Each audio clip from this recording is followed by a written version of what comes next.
안녕하세요. 오늘도 사연살롱을 찾아주셔서 감사합니다. 저는 마흔을 코앞에 둔 39살 새 아이의 엄마이자 한 남자의 아내입니다.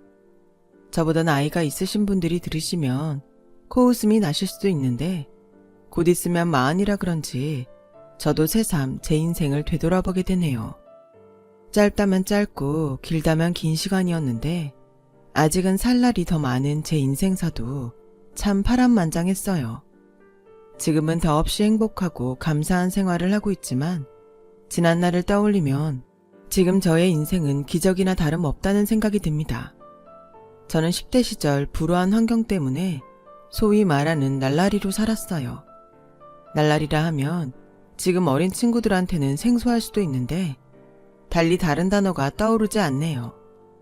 불우한 것과 날라리, 이게 도대체 무슨 연관이냐고 생각하시는 분들도 계실 텐데 그때는 세상 어느 누구도 제 편이 아닌 것 같아서 어린 마음의 반항심으로 저도 제 인생을 될 대로 되라 했었어요. 어리석었죠. 하지만 그때는 그렇게라도 하지 않으면 살 수 없을 것 같았어요. 저희 부모님은 제가 중학교 때 이혼을 하시고 고등학교 입학을 할 무렵에 경징이라도 하듯 둘이 동시에 재혼을 하셨는데 그러면서 그때까지 고모네 집에 있던 저를 누군가 데려가야 했나 봐요. 하지만 둘 다 저를 데려가고 싶은 마음은 없었고 큰딸이 다 듣고 있는데도 이 철없는 부모들은 서로 저를 맞지 않겠다고 나를 세우며 싸웠어요. 애당초 자기 누나가 데리고 있었고 당신 성 물려받은 당신의 자식이잖아. 그러니까 당신이 키워. 무슨 애엄마가 그러냐? 그리고 우리 누나가 원해서 데려갔어? 당신이 무작정 나가서 어쩔 수 없이 데리고 있었지. 당신이란 여자는 모성애도 없냐? 모성애 같은 소리 하네. 그럼 당신은 부성애도 없어? 아, 당신이랑 같이 사는 그 여자가 애는 싫대? 그럼 좋겠냐? 자기는 낳고도 이렇게 싫다고 하는데 그러는 너야말로 새 남편이 싫다고 하나 보지? 아, 몰라. 그럼 이렇게 해. 어차피 곧 있으면 성인이니까 이참에 미리 독립시킨다 생각하자. 전세든 월세든 보증금 반반하고 생활비도 반반해. 그거 좋은 생각이네. 그럼 당신이 집 알아봐. 그동안 우리 누나가 고생했으니 그 정도는 당신이 해야지. 난 돈만 보낼 테니까. 나중에 딴소리 하지 말고. 끝까지 정말 치사하네. 좋아. 대신 돈이나 잘 보내. 나중에 나만 곤란하게 만들지 말고. 알았어? 저는 지금도 부모라는 작자들이 자기 자식을 앞에 두고 서로 맞지 않으려고 싸우는 모습을 똑똑히 기억해요. 그리고 결국 저는 저의 의사와 상관없이 17살 이른 나이에 혼자 살게 되었는데요. 아직 그때의 기억은 저에게 상처로 남아있어요. 그런데 뭣도 모르는 친구들은 혼자 살게 된 제가 부럽다고 했고 아무리 남의 일이라고 해도 저는 그런 소리를 하는 친구가 미웠어요. 그래서 매사에 신경질적이었죠. 단 한 번뿐인 저의 소중한 인생인데도 부모도 버린 이런 인생 따위 나도 모르겠다고 생각했던 것 같아요. 물론 재혼 가정에서 자란 아이들이 모두 저 같지는 않았을 거예요. 이만큼 나이 들어 생각해보면 부모도 부모지만 저도 모난 구석이 많은 그런 아이였던 거죠. 하지만 그때는 어렸기 때문에 그런 생각을 할 수 없었고 저는 그래도 된다고 스스로 합리화를 했죠. 시간이 지나면 모든 게 다 제 손해인 걸 그때는 몰랐던 거예요. 그러다 고3이 되고 같은 반에서 남편을 만나게 되었어요. 이렇게 부부의 연을 맺을 줄 모르고 평생 남매처럼 위하고 살자고 약속을 했는데 그도 그럴 것이 남편 또한 홀어머니와 남동생이 있는 가난한 집의 가장이라 서로 통하는 부분이 많았어요. 남편은 그때 당시 공부를 제법 잘했는데 집이 가난해 대학 진학은 꿈도 꿀 수 없었고 그런 처지면서 애써 괜찮은 척, 태어난 척 하는데 제 눈엔 다 보이더라고요. 남편의 마음속에 자리한 그 상처가요. 그래서 저는 남편한테만큼은 친절한 사람이 되고 싶었어요. 그리고 남편 또한 제 사정을 알았기에 저를 많이 챙겨줬는데 그 영향 때문인지 저는 점차 날라리 생활을 정리하고 모범생까지는 아니어도 평범한 여고생이 되려 노력했어요. 지금 와서 생각해보면 그때 전 남편한테 잘 보이고 싶었던 것 같아요. 그만큼 제가 남편을 좋아했던 거죠. 그리고 저희 우정은 성인이 되고 사랑으로 변했고, 사랑이 깊어지던 어느 날 저는 임신 테스트기에 두 줄을 보고 말았어요. 그때 당시 제 나이 21살. 남편은 한 달 뒤에 군입대를 앞두고 있었는데 정말 눈앞이 캄캄했어요.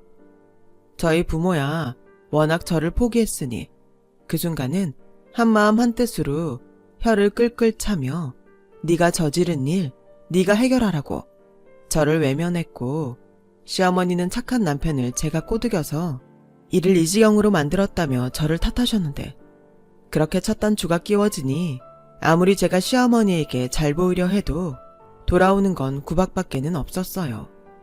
다행히 남편이 공익근무 요원으로 군복무를 해서 길게 떨어져 있지는 않았지만 저희가 어리고 변변한 수입이 없다 보니 신혼집도 구할 수 없어 시어머니에게 신세를 지게 되었고, 제가 연년생으로 아이를 낳다 보니 시어머니의 구박은 날로 심해졌죠.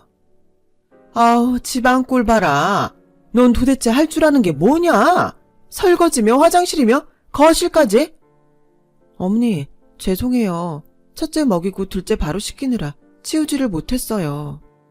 내가 이래서 너랑 같이 못 산다는 거야. 난 깔끔한 성격인데 넌 이렇게 너저분하게 벌려놓으니 내가 살 수가 있냐? 이건 뭐 어디에 써먹을 수가 있어야 나가서 돈이라도 벌라고 하지.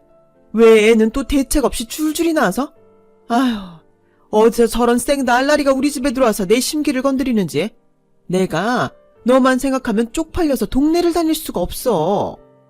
어머니, 어지른 건 죄송해요. 얼른 애들 재우고 다 치울게요. 근데 좋은 말도 한두 번이지. 어머니, 저도 상처받아요. 상처? 배부른 소리 하네. 멀쩡한 남의 아들 좋은 시절 보내지도 못하게 하고 애 아빠 만들어 놓고 상처? 너도 참 염치가 없다. 아, 애를 저 혼자 만든 것도 아닌데 시어머니는 시종일관 제 탓만 하시니 당연히 저도 사람이라 화도 나고 억울했어요.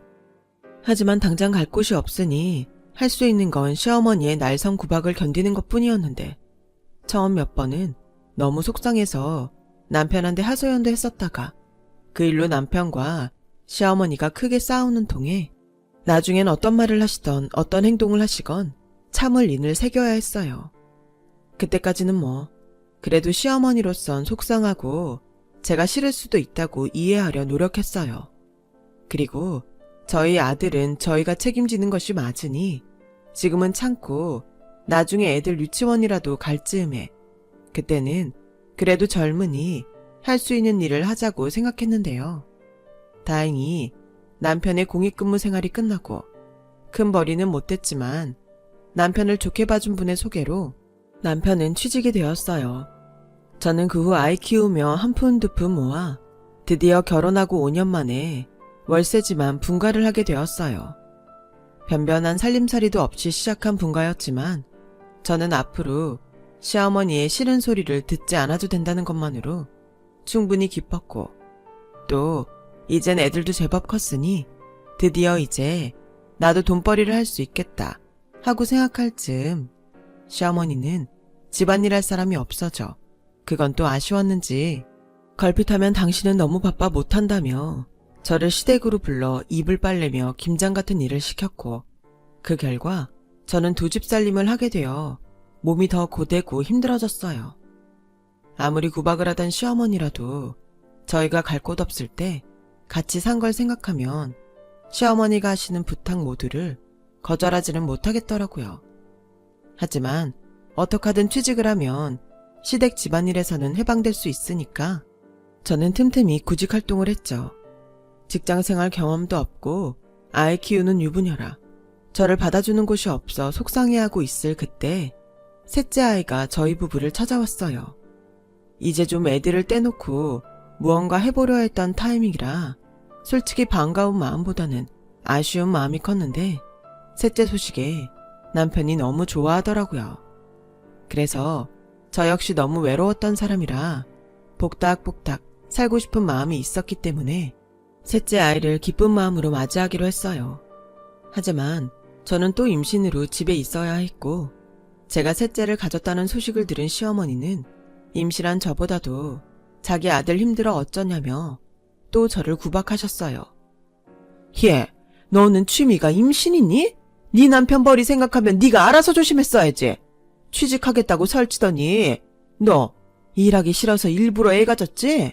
요즘 세상에 애 하나 키우는데 돈이 얼마나 많이 드는지 알면서 이렇게 또 애를 가져.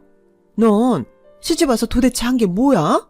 너 내 아들 등골 빼먹으려고 결혼했니?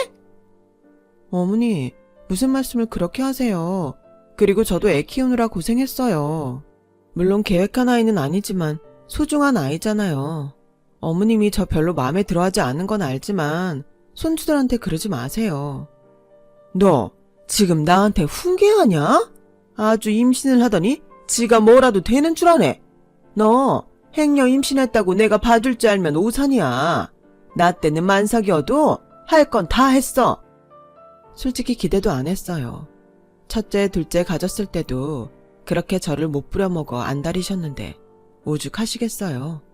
그리고 저런 소리까지 들으니 저도 저 싫어하는 시어머니와 잘 지낼 마음은 당연히 없어졌죠. 다만 한결같이 저를 사랑해주고 위해주는 남편이 있어 그런 남편의 어머니이니 할 도리는 하자고 생각했어요. 그리고 다음 해에 저는 눈이 유독 예쁜 셋째 아이를 낳았고, 셋째 아이를 키우며 또 정신없이 지내다 셋째 아이가 2돌을 지내고 어린이집에 가면서 드디어 저도 제 시간이라는 것이 생겼어요. 그때 제 나이가 28살이었어요. 임신과 출산, 그리고 육아를 하면서 저는 어느덧 20대 중반이 되었더라고요. 당연히 일을 하고 싶어도 저를 받아주는 곳은 마땅히 없었고, 단기 아르바이트라도 해야겠다 싶어 이곳저곳을 알아보니 그 모습이 짠해 보였는지 남편이 저를 말렸어요. 자기야, 나는 자기가 힘들게 나가서 고생하지 않았으면 좋겠어. 애들도 컸다고 하지만 아직은 손이 많이 가서 힘들잖아. 그냥 지금처럼 애들 보내고 쉬면서 지내면 어때? 자기 여태 그런 시간도 없었잖아. 직장은 나중에 시간 더 많이 생기면 가져도 되잖아. 그야 그렇지만 지금도 이렇게 일자리 구하기가 힘든데 그때는 오죽하겠어. 나 힘들더라도 일하고 싶어. 솔직히 자기 혼자 돈 벌게 하는 것도 미안했고, 또 어머니도 그걸 은근히 바라시는 것 같으니까 나 돈 벌면 어머님이 지금보다는 잘해주시겠지? 미안해. 내가 우리 엄마만 생각하면 자기한테 면목이 없어. 좀 그러다 말겠지 했는데 정말 미안해. 우리 엄마 때문에 마음고생이 많지? 많지. 근데 자기랑 우리 애들이 있으니까 괜찮아. 어릴 때 혼자 외롭게 지냈던 거 그거 생각하면 지금은 양반이지. 여기에 내가 벌어서 돈도 더 있으면 우리 5 식구 더 행복하지 않겠어? 난 자기만 있으면 그걸로 행복해. 그러니까 원하면 일하는 것도 좋은데 절대 무리는 하지 마. 알겠지? 난 애들도 소중하지만 자기가 항상 영순이다. 알아. 내가 다른 복은 없어도 남편 복은 있잖아. 걱정하지 마. 저는 그렇게 남편의 만류에도 불구하고 계속 일자리를 구하러 다녔어요. 틈틈이 아르바이트도 하고 시청이나 주민센터에서 소개해주는 일도 하면서 어떻게든 고정적인 일을 하고 싶어 이곳저곳을 알아보는데 시어머니는 그런 제 모습도 영 마음에 들지 않아 했어요. 넌 도대체 밥벌이를 하는 거야? 얼마나 애가 모자라면 저 젊은 나이에도 취직이 안 되냐고. 가만히 보고 있으면 내가 열불이 나서 못 참겠어. 너 그러지 말고 나 일하는 식당 사모님한테 부탁해 볼 테니까 와서 허드렛 일이라도 해. 알겠어? 그 말을 듣는데 저는 등골이 오싹했어요. 분가 후 매일 보지 않아 다행이라고 생각했는데 아무리 일자리가 궁해도 시어머님이 일하는 그 식당은 가기 싫더라고요. 그래서 정말 할 수만 있다면 뭐든 하겠다고 찾아다녔고, 그러다 우연히 택배 일을 하는 친구네 부부에 제안을 받게 됐어요. 너 그렇게 일하고 싶어? 그럼 우리랑 같이 할래? 택배 일이라는 게 체력 싸움이라 많이 힘들어. 나 체력 좋아. 애새 보는데 체력 없으면 안 되지. 나 네가 시켜주면 진짜 잘할 수 있어. 알았어. 그럼 내일 아침에 애들 보내면 우리 집으로 와. 요즘 물건이 많아서 일찍 끝나는 건 기대도 하지 말고. 그래도 네가 일한 만큼은 꼬박꼬박 챙겨줄게. 그래, 그거면 됐어. 저는 정말 뛸 듯이 기뻤어요. 제 손으로 돈을 벌 수 있다니 꿈만 같았죠.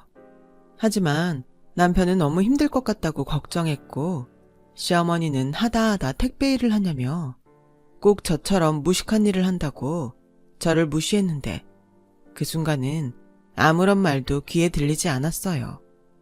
귀에 들리지 않으니 상처도 안 되더라고요.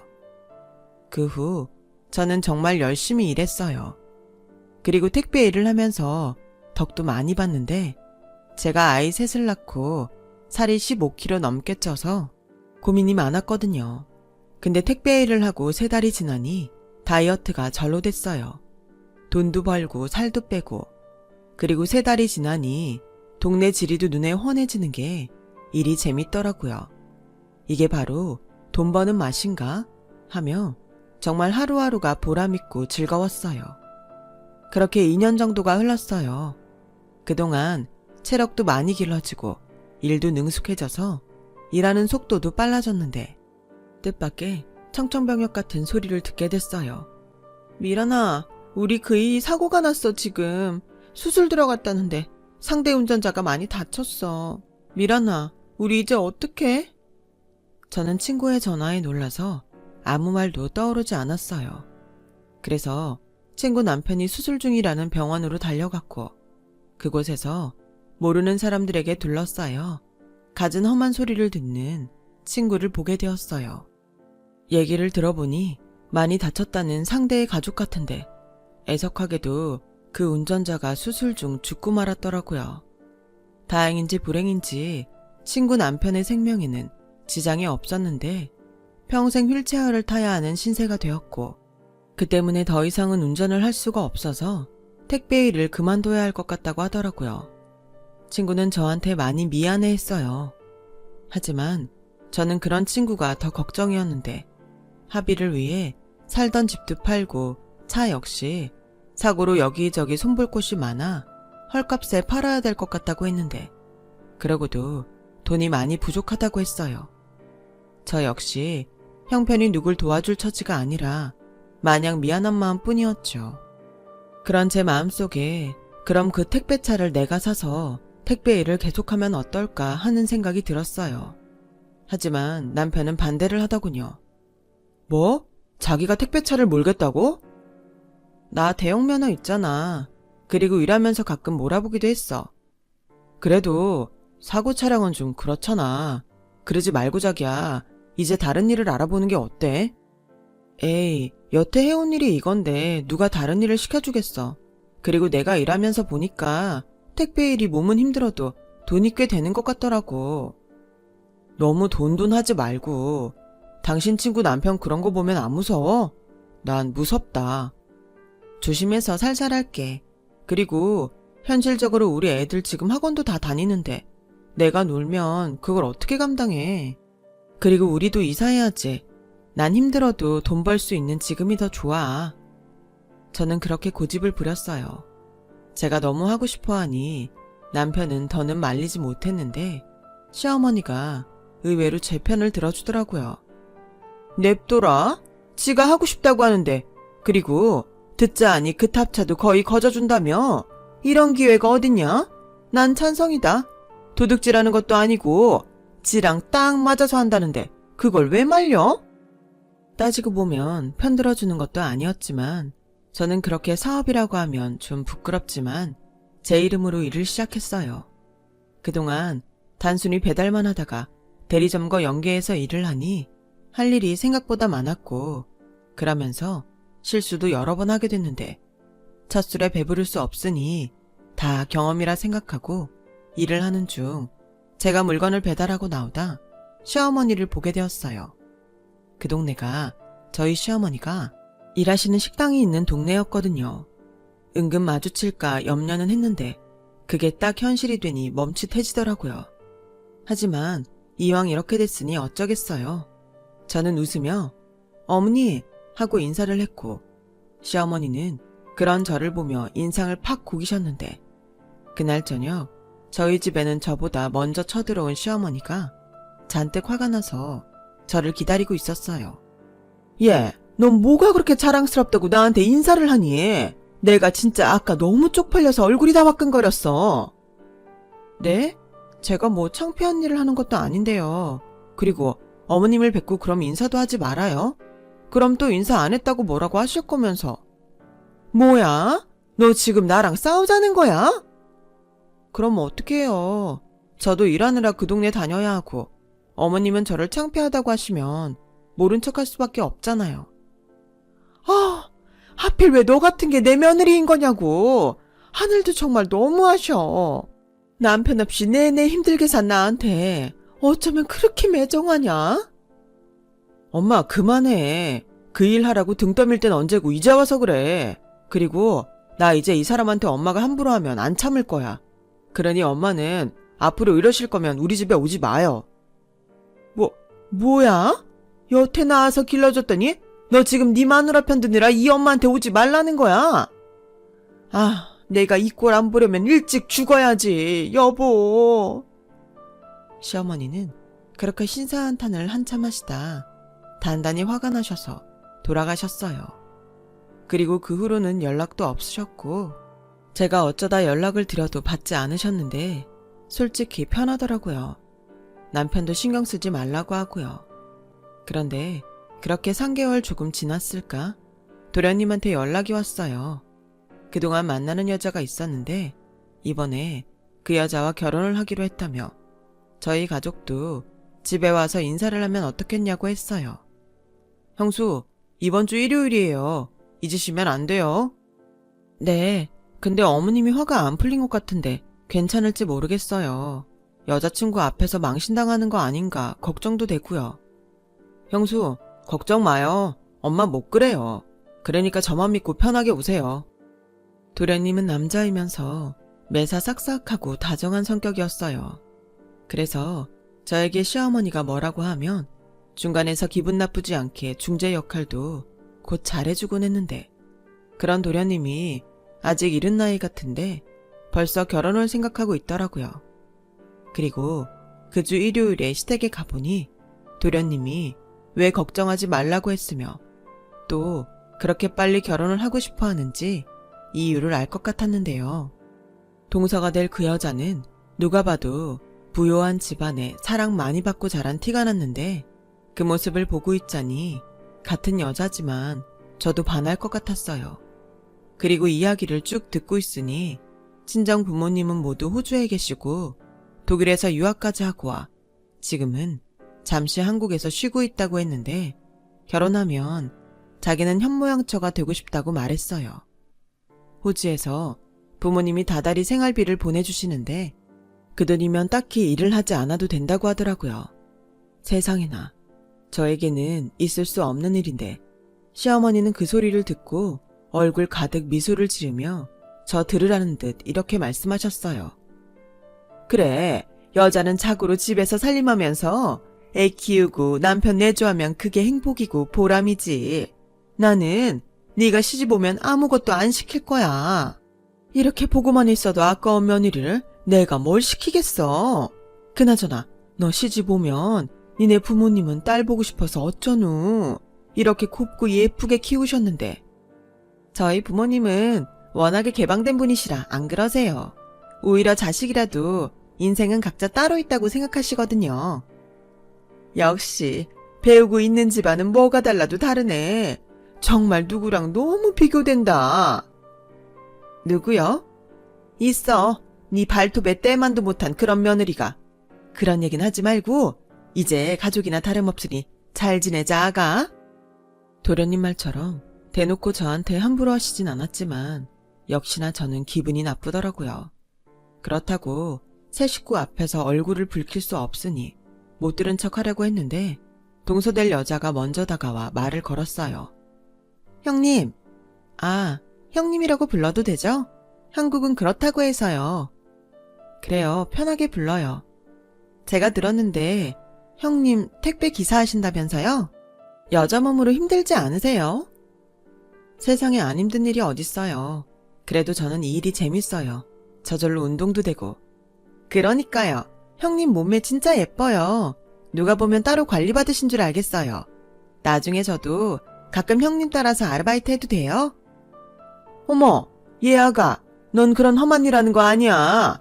네가 뭐가 아쉬워서 그런 저급한 일을 하니? 행여나 그런 생각 추워도 하지 마. 필라테스? 그런 거, 우아한 거 해. 너한테는 그게 딱 어울려. 그리고 행여나 같은 며느리라고 친하게 지낼 생각도 하지 마. 알겠니, 아가? 정말 사람 괴롭히는 것도 가지가지였어요. 그래서 이쯤이면 저 기분 나쁘라고 하실 말 같으니 집에 가겠다고 먼저 일어났고, 남편 역시 기다렸다는 듯 아이들을 챙기는데 동서가 따로 나와 자기 때문에 미안하다며 나중에 따로 보자고 하더라고요. 그래서 도련님이 그래도 여자 보는 눈은 있구나. 잘 됐다고 남편에게 얘기를 했는데 뭔가 조금씩 이상했어요. 저야 형편이 안 돼서 결혼식도 대충 사진만 찍고 말았지만 돈도 많고 능력도 있다는 동서는 자기는 요란한 한국 결혼식이 싫다며 혼인신고만 하겠다고 했다더군요. 결혼식에 들어가는 돈을 아껴 신혼집을 마련했으면 좋겠다고 했는데 어떻게 구워 삶았는지 저희 시어머니가 집도 줄이고 있는 돈을 탈탈 털어 거기에 대출까지 받아 서울에 아파트를 장만해 주었는데 무슨 일인지 명의를 동서 앞으로 해줬어요. 내가 이 정도 성의는 보여야 호주에 사는 사돈이 만족하지 않겠어? 고맙게도 다달이 새아가 통해서 생활비를 보내신다고 하니 이 정도야 뭐 시애미로서 해줄 수 있지. 저는 결혼하고 근 10년이 되어가는 그날까지 시어머니가 저렇게나 인자하신 분인지 몰랐어요. 그러거나 말거나 저와는 상관없는 일이니 배 아플 것도 없다고 생각했는데 문제는 동서와 시어머니의 사이가 가까워질수록 동서의 행동이 시어머니를 따라한다는 거였어요. 형님, 저희 동네 택배 배달 오실 때 저 햄버거 세트 하나만 사다 주실 수 있을까요? 돈은 입금해 드릴게요. 동서, 그런 건 직접 해야지. 형님, 제가 아직은 조심스러워서 말씀 안 드렸는데 저 임신했어요. 근데 몸이 워낙 형님하고 다르게 약해서 꼼짝하지 말라고 병원에서 그랬거든요. 그런데 한국 음식은 너무 별로라. 햄버거가 먹고 싶어서 그래요. 원래 형님 직업이 딜리버리잖아요. 돈을 안 준다는 것도 아닌데 그냥 해줘요. 어머님한테 확 말하기 전에. 뭐? 동서 지금 그게 무슨 말이야? 어머님한테 말하고 싶으면 해. 그리고 동서 임신한 것과 별개로 난 그런 심부름 해줄 수 없어. 먹고 싶으면 알아서 해. 어머머, 진짜 형님은 어머니 말대로 인성에 문제가 있군요. 하긴 날라리? 뭐 그랬다면서요? 그러니 친부모도 버렸겠죠. 야, 너 말 다 했어? 너야말로 애기 가져놓고 그런 쓰레기 행동 하지 마. 네 애도 닮는다? 저는 덮어부어주고 싶은 말이 많았지만 일이 너무 바빠서 거기까지만 했어요. 그런데 동서가 기어이 시어머니에게 일렀는지 제가 배달을 마치고 집에 돌아와 늦게 장을 보는 사이 시어머니가 글쎄 제 탑차 바퀴를 커터칼로 긁고 있지 않겠어요? 저는 그 모습에 꼭지가 돌았어요. 당장 내일도 배달할 물건이 잔뜩인데 차를 망가뜨렸으니 화가 날 수밖에 없었죠. 그런데 더 기가 막혔던 건 동서였어요. 동서가 타는 외제차가 제 눈에 띄었거든요. 그리고 동서는 시어머니의 행동을 낄낄거리며 동영상으로 찍고 있었고 씩씩거리며 타이어 4개를 다 해먹은 시어머니는 제가 보고 있다는 것도 모른 채 동서에게 전화를 걸어 이렇게 말했어요. 얘 아가, 내가 네가 시키는 대로 했다. 바퀴 4개를 다 걸레짝 만들어놨어. 아마 걔도 이거 보면 열불 날 게다. 그러니까 이제 그만 화 풀어.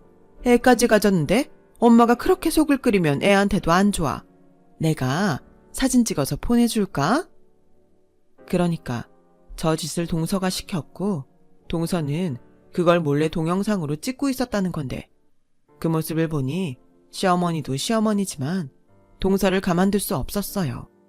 그래서 동서의 차 문을 손으로 세게 두드렸고 동서를 불렀는데 그제야 시어머니는 동서가 자신의 모습을 다 보고 있었다는 걸 아시고 다가오시더라고요.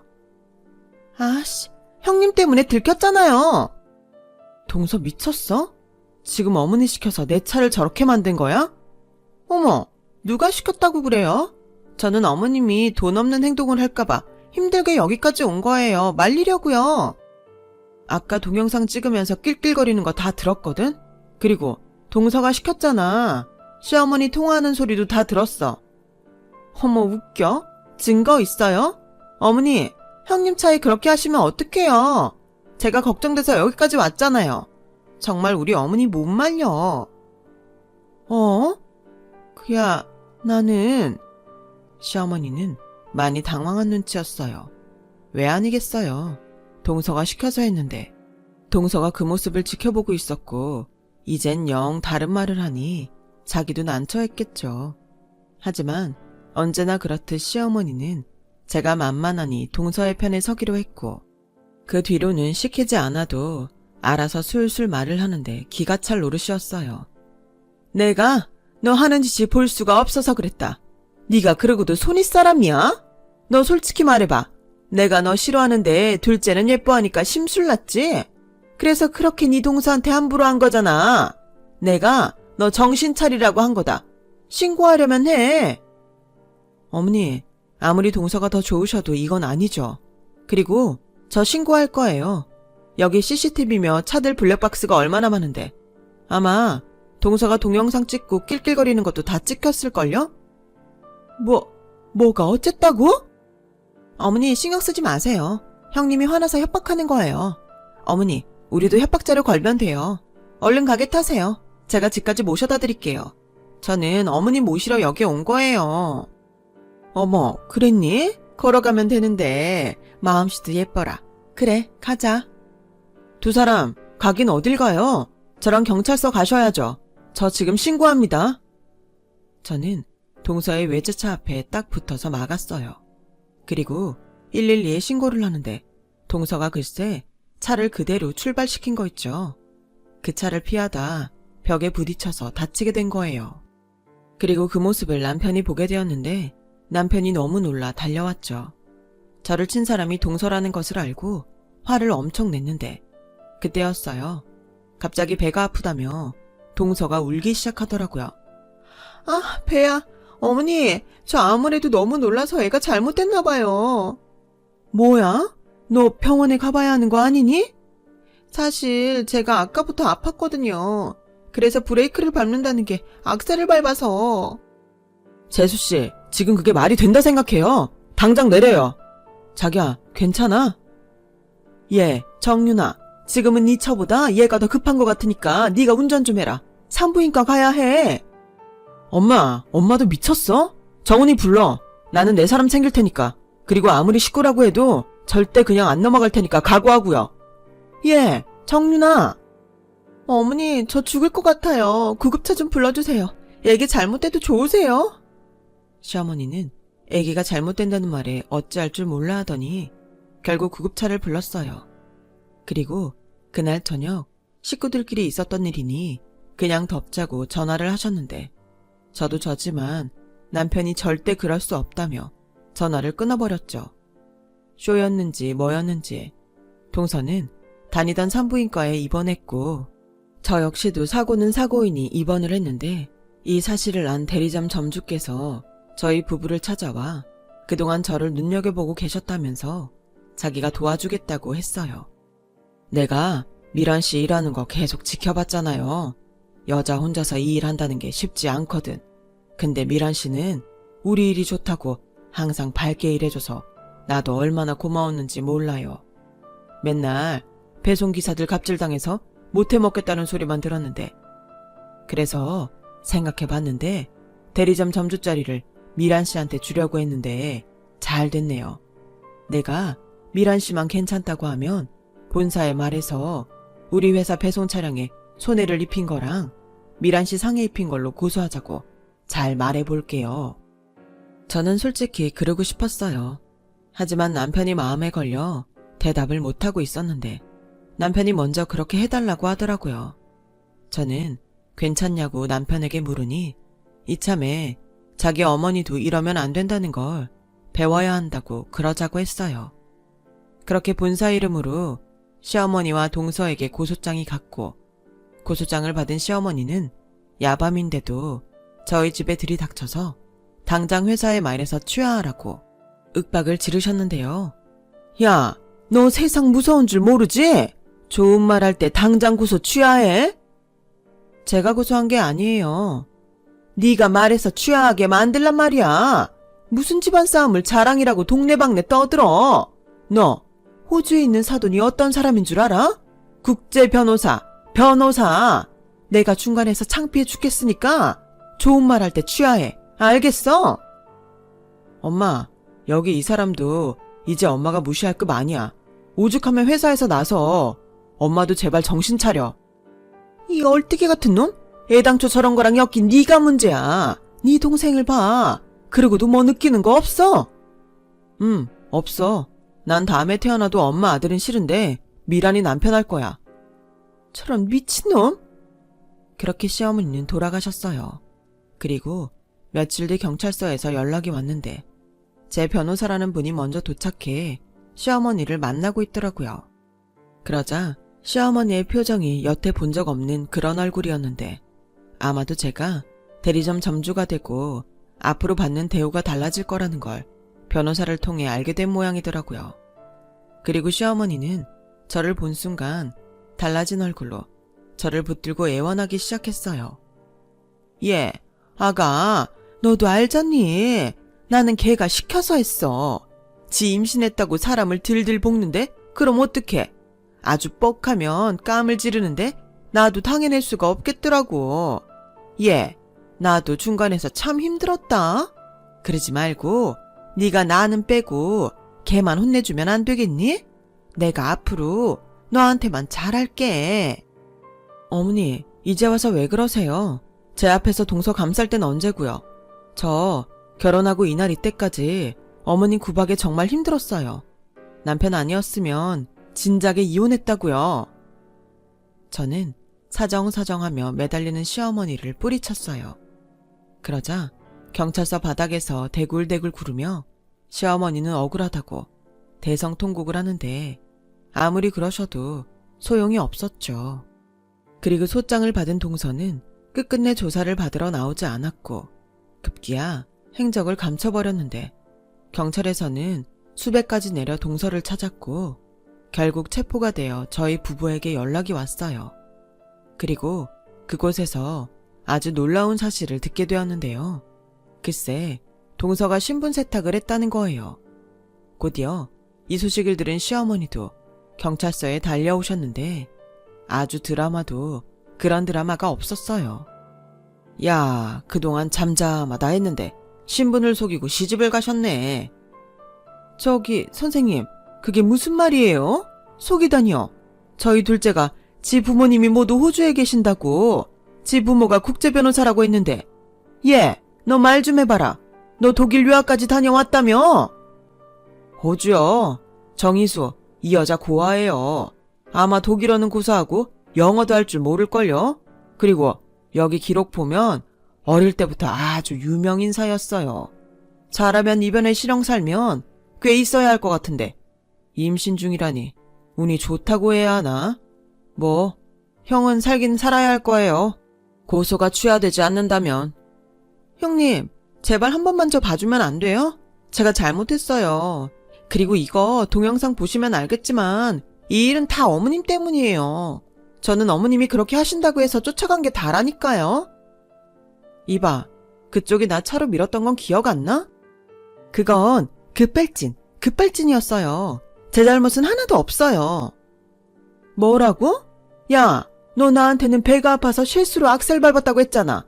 이게 어디서 거짓말이야? 너 어떡할 거야? 내 아들 인생 어떡할 거냐고.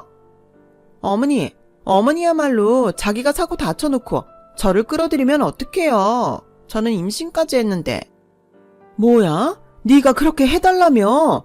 울고불고 쌩 난리를 치면서 안 해주면 애도 없애고 이혼한다며? 어쨌든 선택은 어머님이 하셨잖아요. 이게 그 증거고요. 대한민국은 증거가 다예요. 어머님은 뭐 증거 있으세요? 동서는 그렇게 시어머니에게 증거를 운운하며 걸고 넘어졌고, 시어머니는 너무 화가 났는지 그렇게 예뻐하던 동서의 머리채를 잡았는데, 그렇게 한바탕 소동이 일어나고 그 모습에 경찰이 소란 피우지 말고 조용히 있으라고 혼난 거 있죠. 결국 저는 두 사람과 끝까지 갔어요. 시어머니는 초범이라 벌금형만 받았지만 동서는 그때 경찰분의 말씀대로 실형을 살게 되었죠. 그리고 저는 그 일이 있고 완전히 시어머니와 연을 끊고 지냈어요. 필요한 연락과 필요한 행사는 남편이 저 대신 하기로 했고, 저는 아이들 케어와 새로 맡은 점주일에만 집중했는데요. 새삼 인생이 이렇게 행복했나? 절로 미소가 지어지는 거 있죠. 불쌍한 저희 도련님은 혹여 아이도 자기 아이가 아닐까봐 태어난 아이에게 유전자 검사까지 했고, 더는 동서와 부부로 살 수 없다고 소송까지 했는데, 동서 앞으로 아파트를 해준 것이 있어 꽤 골머리를 썩는 것 같더라고요. 동서가 호주 집에서 보내줬다는 돈과 외제차를 뽑은 것도 결국엔 그 아파트를 담보로 쓴 거였어요. 다행히 아이는 도련님 아이가 맞았는데, 이것저것 해결할 일이 많다 보니 도련님은 지치고 시어머니는 어디에 의지하지도 못한 채 그 아이를 지금까지 돌보고 계세요. 도련님이 자기의 아이니 아이는 책임지겠다고 동서한테 친권을 뺏어왔다나요? 아무튼 저는 더 이상 시댁일에는 관여하지 않기로 했어요. 그리고 저에게 주어진, 그리고 저를 필요로 하는 곳에서 일을 하다 보니 8년이란 시간이 눈 깜짝할 새에 지나더라고요. 그 사이 저희 아이들은 밝고 건강하게 자랐고 각자 좋아하는 공부와 음악, 운동을 하며 꿈을 키우고 있어요. 남편과 저는 힘을 합쳐 얼마 전 꿈에 그리던 마당 있는 작은 집을 장만했는데요. 남편과 일 끝나고 맥주 한 잔을 기울이면 너무 행복해서 자주 울컥울컥합니다. 인생이라는 게 큰 어려움 없이 살 수 있다면 더할 나위 없이 좋겠죠. 하지만 힘든 환경에 놓이게 된다면 진짜 포기하지 마세요. 열심히 살면 반드시 행복해질 수 있어요. 그 시기가 어떤 사람은 빠르고 어떤 사람은 늦을 뿐, 분명한 건 순탄했던 인생보다 훨씬 더 값지고 빛날 거예요. 사실 포기는 언제든 할 수 있잖아요. 저희 이야기 들어주셔서 너무너무 감사해요. 여러분의 인생에 꼭 보람과 행복이 함께하길 저도 응원하겠습니다. 여러분, 사연 댓글에 응원과 현명한 조언 부탁드려요. 좋아요와 구독은 저에게 큰 힘이 됩니다. 오늘도 좋은 일 가득하세요.